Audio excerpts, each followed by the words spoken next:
틈 제목은 특별한 식사예요. 특별한 식사. 자, 여러분 오늘 방금 전에 우리가 읽었던 고린도서 11장 25절, 특별히 고린도전서는요, 바울이 고린도 교회에 보냈던 편지예요. 그렇다면 그 편지의 첫 부분이 어떻게 시작되는지 목사님 한번 읽어볼 테니까 한번 잘 들어보세요. 안녕하세요, 고린도 교회 성도 여러분. 여러분은 많은 지식을 가지고 있고 또 멋지게 말도 잘하는 등 이처럼 하나님께 받은 달란트가 참 많은 사람들이랍니다. 하지만 최근에 여러분에 대한 좋지 않은 소식을 하나 듣게 되었습니다. 그것은 바로 여러분이 서로 편을 나누어 싸운다는 소식이었죠. 그래서 저는 이와 같은 여러분의 행동을 바로잡기 위해 이렇게 붓을 들어 편지를 보냅니다. 자, 여러분 도대체 고린도 교회는 어떤 문제가 있었길래 바울은 이처럼 혼을 내고 꾸짖는 내용의 편지를 보냈던 걸까요? 우리 고린도 교회의 상황에 대해 좀 더 자세히 알아보도록 할게요. 어제나 어느 교회 상황에 대해서 알아본다고? 고린도 교회? 그래요. 자, 고린도 교회 사람들은요, 많은 지식을 가지고 있었어요. 또 말을 아주 잘해서 다른 사람들을 설득하고 다른 사람들에게 복음을 전하는 데 아주 탁월했죠. 하지만 동시에 문제도 많았는데요. 당신은 우리 편이 아니잖아. 하나님께서 나에게 주신 재능이 제일 멋져. 우상의 이들이 고기를 먹든 말든 내 마음대로 할 거니까 신경 쓰지 마. 이렇게 고린도 교회 사람들은요, 여러 가지 문제를 가지고 서로 편을 나눠서 심하게 다투곤 했더랬어요. 이와 같은 상황을 알게 된 바울은요, 마음이 너무나도 아프고 속상했어요. 왜냐하면 예전에 바울은 이 1년 6개월 동안 이 고린도 교회 사람들과 함께 지내면서 하나님의 말씀을 고린도 교회 성도들에게 가르친 적이 있었거든요. 마치 부모가 자녀를 생각하듯 그렇게 애틋하게 사랑하는 고린도 교회가 하루가 멀다 하고 편을 나눠서 서로 싸운다고 하니까 마음이 가장 아팠던 것이죠. 그런데요, 이처럼 많은 문제와 갈등 중에 특별히 하나, 바울의 마음을 특히 더 유난히 아프게 했던 일이 있었는데요. 그게 뭐냐? 바로 주님의 만찬, 예수님의 만찬 문제였어요. 자, 주님의 만찬, 다른 말로 예수님의 만찬이란 무엇이냐? 잘 들어보세요. 그 당시 사람들은요, 예배하러 교회로 모일 때마다 집에서 먹을 것을 가지고 왔더랬어요. 특별한 주방시설이 있는 곳에서 모인 것이 아니었기 때문에, 지금 우리 교회는 이렇게 주방시설이 있잖아요. 그런데 그때는 예배를 드릴 때 특별히 주방시설이 있던 곳에 모였던 것이 아니었기 때문에 각자 먹을 것을, 도시락을 싸가지고 왔다 이 말이야. 그리고서는 각자가 가지고 온 음식을 함께 모여서 사이좋게 다 같이 나누어 먹곤 했었죠. 자, 이게 바로 주님의 만찬인데요. 그런데요, 당시 고린도 교회에는요, 부자도 있었는가 하면 가난한 사람들도 있었고요. 부자들은 시간 여유가 많아서 예배에 일찍 오는가 하면 가난한 사람들은 일하느라 바빠서 예배 늦게 오는 경우가 많았어요.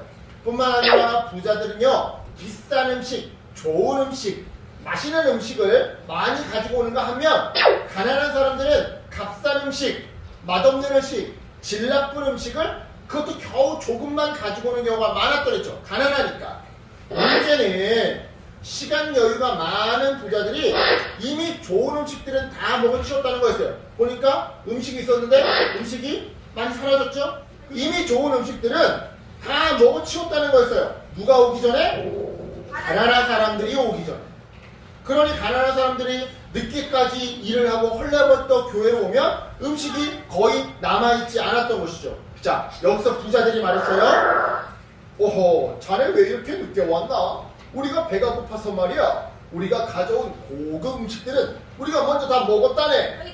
그러자 가난한 사람들이 답했어요. 아니, 저희가 늦고 싶어서 늦은 것도 아니고 가난해서 늦게까지 바쁘게 일을 하다 보니까 이렇게 늦은 건데, 이렇게 먼저 음식을 다 먹으면 저희는 무엇을 먹으라는 겁니까? 예, 부자들은 이렇게 말했어요. 아니, 내가 가지고 온 음식 내가 먹었다는데 왜 난리야? 그리고 사실 당신네들이 가지고 온 음식은 순 싸구려 음식들이잖아. 우리가 왜 우리가 가지고 온 비싼 음식을 당신들이랑 나눠 먹어야 하는데? 말해. 이렇게 사람들은요 다투기 시작했어요.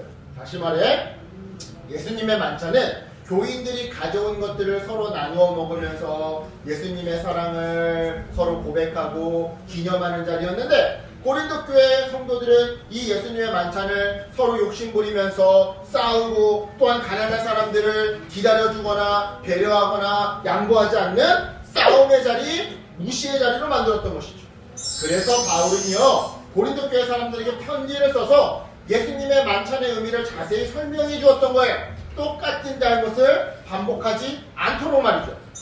편지를 통해 바울은 이렇게 가르쳤어요. 여러분, 때는 예수님이 잡히시던 밤이었습니다. 예수님이 제자들 앞에서 떡을 들어 감사기도를 하신 후에 떡을 떼셨지요. 그리고 떼어낸 그 떡을 예수님의 몸이라고 말씀하시면서 이것을 행할 때마다 예수님을 기억하라고 하셨습니다. 그리고 떡을 다 드신 후에는 이번에는 잔을 들고 말씀하셨지요. 이 잔은 예수님의 피로 세운 새 언약이니 이것을 마실 때마다 예수님을 기념하라고요. 그리고 덧붙여 예수님은요 이 떡을 먹고 잔을 마실 때마다 예수님의 십자가 사건을 기억하며, 서진아 무슨 사건을 기억하며? 십자가 사건. 사건을 기억하며 예수님이 다시 오실 때까지 사람들에게 선포하라고 말씀하셨습니다. 자, 여러분, 바울의 이 가르침이 이해하기가 쉬워요, 어려워요? 어렵죠? 맞아요, 어려워요. 그래서 목사님이 예수님의 만찬에 담겨있는 두 가지 의미를 쉽게 설명해 줄 테니까 잘 한번 들어보세요. 먼저 첫 번째로 예수님의 만찬은요 예수님의 새로운 약속을 의미해요. 예수님은요 앞서 예수님의 몸은 떡이고 포도주는 예수님의 피라고, 피를 상징한다라고 말씀하셨어요. 그리고 예수님의 몸과 피는 십자가에서 죽으신 예수님을 떠올리게 하죠. 여러분도 다 아시다시피 예수님은요 우리를 죄에서 구원하시기 위해 십자가에 달려 돌아가셨어요. 그 과정에서 채찍질에 살점이 뜯겨 나가셨고 우리를 위해서 모든 피를 흘리셨어요. 옆구리에 창이 꽂혀서. 그렇죠? 그러니까 떡은 예수님의 몸, 우리를 위해 찢기신 떡을 이렇게 우리가 먹을 때 칼로 잘라 먹을 수도 있지만 뜯어서 먹잖아요. 옛날 고린도 교회 사람들로, 옛날 고린도 지방 사람들은 떡을 뜯어 먹었었는데 이게 마치 우리를 위해 채찍질 당해서 뜯겨져 나간 예수님의 살점, 몸을 상징하고, 피는 뭐라고요? 십자가에 달려 돌아가실 때 로마 병정이 옆구리에 창을 꽂았죠? 그래서 물과 피를 다 쏟으셨어요. 그 피를 상징한다라는 거예요. 그러니까 다시 말해서 십자가에서 죽으신 예수님을 떠올리게 하는 것이 바로 이 포도주와 떡, 빵인 것이죠. 따라서 예수님의 십자가에서의 죽음과 부활은요 우리가 예수님을 믿으면 구원을 받아 새로운 생명을 얻게 된다는 약속을 의미하는 거예요.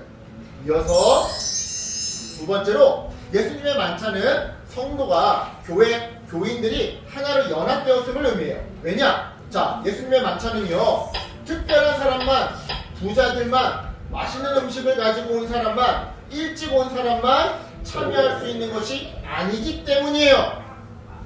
아픈 사람도, 나이 있는 사람도, 여러분처럼 어린이도, 가난해서 일하느라 늦게 도착한 사람도, 싸고 맛없고 질 나쁜 음식을 가지고 온 사람도 오직 예수님만 믿는다면 모두가 참여할 수 있기 때문이죠. 이처럼 예수님의 만찬은요 모두 함께 떡과 포도주를 나누면서 예수님을 기억하는 자리예요. 즉 우리가 예수님이라고 하는 한 가지 주제로 모여서 같이 식사를 하고 같이 대화를 나누는 교제의 자리, 연합의 자리인 것이죠. 따라서 여러분, 이러한 예수님의 만찬에 우리는 어떠한 자세로 참여해야 할까요? 앞서도 말씀드렸지만 예수님의 만찬에 참여하는 것은요 예수님이 우리를 위해 십자가에서 죽으신 그 사랑과 희생, 우리를 위해 뜯겨 나가신 몸, 우리를 위해 흘리신 피, 이것을 기억하는 것이고, 동시에 우리도 예수님처럼 옆사람과 화해하고 나눠주고 옆사람을 위해 희생하고 도와주고 기다려주고 연합하는 일이에요. 따라서 예수님의 만찬에 참여하기 전에 우리는요 이웃들에게 사랑을 베풀고 돌보았는지, 내가 기다려주고 양보하고 나누어 주었는지 우리 자신을 살펴보아야 하는 것이죠. 그리고 그 과정에서 옆 사람을 기다려주고 양보하고 나누어 준 일이 없다면, 그런 일이 없다면 하나님께 용서를 구하고 앞으로는 기다려주고 양보하고 나눠주는 삶을 살겠다고 다짐하는 일인 거예요. 이처럼 여러분 내 삶을 돌아보고 반성하며 반복하지 않도록 결단하는 것이 바로 예수님의 만찬에 참여하는 우리의 바른 자세인 것이죠. 따라서 여러분 오늘 배운 내용을 기억하면서 꼭 예수님의 만찬을 할 때만이 아니라 집에서든 학교에서든 교회에서든 특별히 식사를 하는 모든 자리에서 집에서 동생과 형과 언니, 동생들과 같이 이 식사를 하는 자리에서 또는 교회에서 같이 식사하는 자리에서 학교에서 식사하는 자리에서 여러분 모든 식사하는 자리에서 예수님의 십자가 사랑을 기억하면서 몇 사람을 기다려주세요. 양보하세요. 그리고 나눠주세요. 그리고 절대로 힘이 약하다고 또는 돈이 없다고 차별하거나 무시하지 않는 예수님의 선한 착한 어린이들 되기를 예수님의 이름으로 축복합니다. 아멘. 기도하겠습니다. 하나님 감사합니다.